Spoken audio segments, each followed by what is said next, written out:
ဟေးလုံကျန်းပြည်နယ်ရဲ့ရေခဲနဲ့စင်ရင်ခီးသွွားလုပ်ငန်းကတော်တော်လေးကိုထူးခြားဆန်းသစ်ပါတယ်။မြန်မာပြည်သူတွေလည်းဒီနေရာကိုအများကြီးသဘောကျလိမ့်မယ်လို့ကျွန်တော်ယုံကြည်ပါတယ်လို့မြန်မာနိုင်ငံဟိုတယ်ခီးသွွားလာရေးနဲ့ယဉ်ကျေးမှုဝန်ကြီးဌာနပြည်ထောင်စုဝန်ကြီးဦးမောင်မြင့်က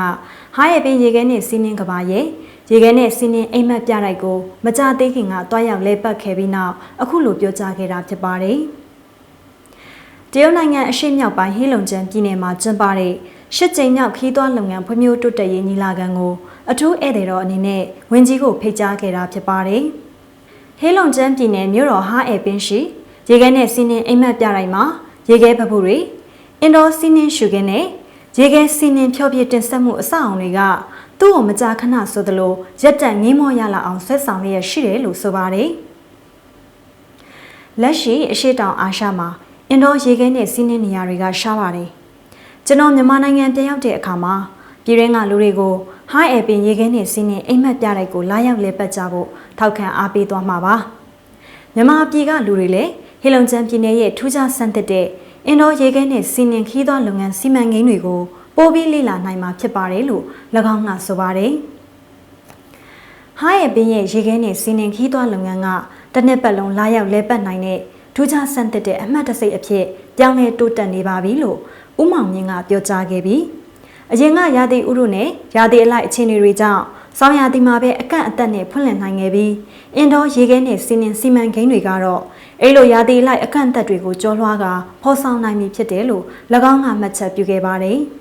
အဲ့လိုစီမံကိန်းတွေဟာရာသီအလိုက်တာဖော်ဆောင်နိုင်တဲ့အခြေအနေကနေတစ်နှစ်ပတ်လုံးခီးသွွားဧည့်သည်တွေကိုဆွဲဆောင်နိုင်တဲ့ရေခဲနဲ့စီးနှင်းခီးသွွားလုပ်ငန်းအဖြစ်အသွင်ပြောင်းလဲရာမှာအထောက်အကူဖြစ်စေသလိုအရှေ့တောင်အာရှနိုင်ငံတွေအနေနဲ့လည်းထူးခြားဆန်းသစ်တဲ့ခီးသွွားလုပ်ငန်းထုတ်ကုန်တွေဖော်ထုတ်ဖို့စိတ်ကူးစိတ်သန်းတွေရရှိစေကြောင်း၎င်းကထပ်လောင်းပြောကြားခဲ့ပါသေးတယ်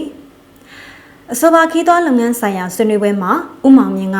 သူ့အနေနဲ့ဟေလုံကျန်းပြည်နယ်ရဲ့ထူးခြားဆန်းသစ်တဲ့ခီးသွွားလမ်းကြောင်းတွေကိုကိုယ်တိုင်တွေ့ကြုံခွင့်ရခဲ့တယ်လို့ဆိုပါတယ်။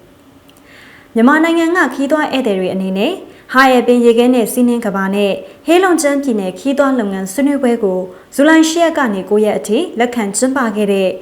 ကြီးရှိမြို့က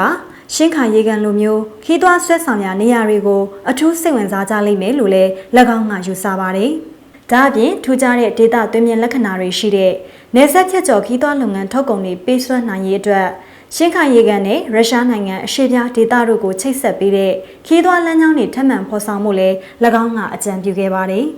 ။တေခိတာမြို့တော်ဆိုပြီးဟာရဘင်းမြို့ရဲ့ဂုဏ်သတင်းကြော်ကြားမှုက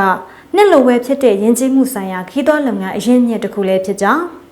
အဆိုပါမျိုးရဲ့ယဉ်ကျေးမှုအရာဆွဲဆောင်မှုဟာလည်းမြန်မာနိုင်ငံကခီးသွွားဧည့်သည်တွေအဖို့နိနိကက်ကက်တွေ့ကြုံခန်းစားထိုက်ကြောင်းဦးမောင်မြင့်ကယုံကြည်လျက်ရှိပါတယ်။တရုတ်မြန်မာခီးသွွားလုပ်ငန်းပူးပေါင်းဆောင်ရွက်မှုနဲ့ဆက်လင်းပြီးပြောကြားရမှာလေ၎င်းက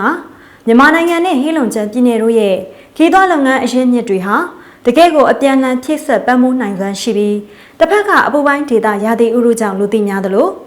အခြားတစ်ဖက်ကလည်းအင်းများတဲ့ဒေသရဲ့ဆွဲဆောင်မှုတွေကြောင့်လူသိများတယ်လို့ဆိုပါတယ်။နှစ်ဖက်အနေနဲ့ရေခဲနဲ့စီးနှင်းခီးသွွားလုပ်ငန်းမြင့်တင်ရေးခီးသွွားဧည့်သည်တွေအပြန်အလှန်ကူးလူသွားလာမှုအဆင်ပြေချုံးမွေရေးခီးသွွားလုပ်ငန်းထုတ်ကုန်တွေကိုတစ်နှစ်ပတ်လုံးဖော်ထုတ်ရေးအတွက်ပုံမတိကျသေးကြတဲ့ပူးပေါင်းဆောင်ရွက်မှုတွေလှုပ်ဆောင်နိုင်ကြောင်းလည်း၎င်းကပြောပါတယ်။ဒေသရင်းနိုင်ငံအများအပြားကခီးသွွားလမ်းကြောင်းတွေပူးရဲဖော်ဆောင်ရေးအတွက်လက်တွဲညီညီလှုပ်ဆောင်မှုမျှော်မှန်းထားတဲ့မဟာမဲခေါင်ဒေသခွဲမှုပေါင်းအရာနိုင်ငံရည်မှန်းချက်ပန်းနိုင်တစ်ခုဆိုတဲ့အယူဆနဲ့ပတ်သက်ပြီးဆွေးနွေးဖို့မြန်မာနိုင်ငံကအနာဂတ်ကိုရည်မျှော်ကမျှော်လင့်လျက်ရှိပါတယ်။ကျွန်တော်တို့အနေနဲ့မြန်မာနိုင်ငံနဲ့ဟေလုံကျန်းပြည်နယ်တို့အကြားပူးပေါင်းဆောင်ရွက်မှုပုံမအားကောင်းစေဖို့မျှော်မှန်းထားသလိုအရှေ့တောင်အာရှနိုင်ငံတွေမှာခီးသွွားလုပ်ငန်းဈေးကွက်ချဲ့ထွင်နိုင်မှုအတွက်လည်းဟေလုံကျန်းပြည်နယ်ကိုအထောက်အကူပေးနိုင်မယ်လို့မျှော်လင့်ပါတယ်လို့၎င်းကပြောပါတယ်။